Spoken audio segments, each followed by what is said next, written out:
नमस्कार, आप देख रहे हैं जे प्राइम भारत और मैं हूं आपके साथ ज्योति कनौजिया। आइए रुक करते हैं खबर की ओर। शीबा हत्याकांड मामले में उच्च स्तरीय जांच की मांग करते हुए सपा ने सौंपा ज्ञापन। जनपद बहराइच के रुपईडीहा क्षेत्र में 21 जुलाई को हुए शीबा हत्याकांड को लेकर पीड़ित परिजन अभी भी पुलिस द्वारा किए गए खुलासे से संतुष्ट नहीं। लिहाजा इस पूरे प्रकरण में उच्च स्तरीय जांच की मांग को लेकर आज समाजवादी पार्टी की तरफ से संबोधित ज्ञापन जिलाधिकारी को सौंपा गया। ज्ञापन के माध्यम से सपा ने आरोप लगाया है कि शीबा हत्याकांड में 2 आरोपियों को गिरफ्तार कर जेल भेजकर पुलिस ने केवल खानापूर्ति किया है। सपा जिलाध्यक्ष रामहर्ष यादव ने कहा कि जिस मामले में एफआईआर दर्ज होनी चाहिए उस मामले में पुलिस गुमशुदगी दर्ज कर रही है। आपको बता दें कि रुपईडीहा थाना क्षेत्र में 21 जुलाई को अपने मामा के घर रह रही 20 वर्षीय शीबा देर रात लापता हो गई थी, जिसके बाद 23 जुलाई को उसकी सिर कटी लाश पुलिस को बरामद हुई थी, जिसमें पुलिस ने बारीकी से जांच कर शीबा के प्रेमी अरुण और उसके सहयोगी को हत्या के मामले में जेल भेज दिया। लेकिन इस कार्रवाई के बाद भी परिवार पुलिस से असंतुष्ट है और उच्च स्तरीय जांच की मांग कर रहा है। रुपईडीहा थाना क्षेत्र में एक गांव है जम्मू बाजार से एक 20 साल की लड़की का 21 जुलाई को अपहरण हुआ। सुबह ही उसके परिजन थाना रुपईडीहा गए और नामजद तहरीर दिया कि अरुण सैनी नाम के आदमी ने हमारी भांजी का अपहरण किया है। पुलिस वालों ने उसको पकड़ा और शाम को छोड़ दिया।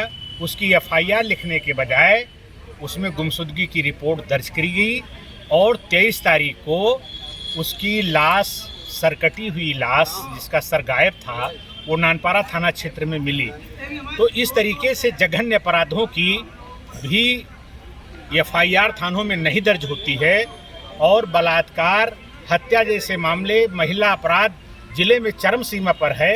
इसी के विरोध में समाजवादी पार्टी ने उस पीड़ित परिवार को न्याय देने के लिए और शिथिल कार्रवाई के लिए पुलिस अधिकारियों को दंडित करने के लिए आज जिलाधिकारी महोदय को ज्ञापन दिया। योगी सरकार बलात्कारियों के घर को बुलडोजर से बनाती है, क्या बुलडोजर की मांग करेंगे आप?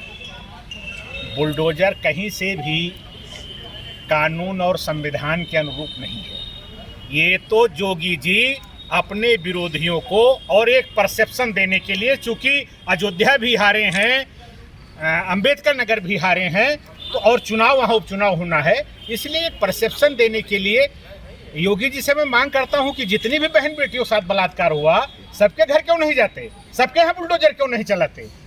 और उस परिवार ने तो मांग किया है कि डीएनए टेस्ट कराया जाए। जब वो पीड़िता है, उसके पेट में बच्चा है, तो परिवार तो चिल्ला चिल्ला कर कहता है अगर इंसाफ आपको करना है तो डीएनए टेस्ट करा लीजिए। तो ये राय जो वो कर रहे हैं वो राजनीति से प्रेरित कर रहे हैं, वो किसी को न्याय नहीं दे रहे हैं, वो अपना मुनाफा देख रहे हैं कि कौन सी कार्रवाई में हमारा वो हो जाए। अध्यक्ष जी, आपको क्या लगता है कि अगर रुपईडीहा पुलिस समय रहते अगर इस केस पे कार्रवाई करती तो बच्ची की जान बचाई जा सकती थी?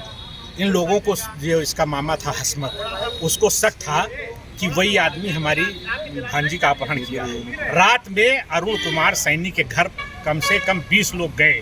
वो रात में 2 बजे अपने घर पर मौजूद नहीं था, घर वालों का नहीं आया है।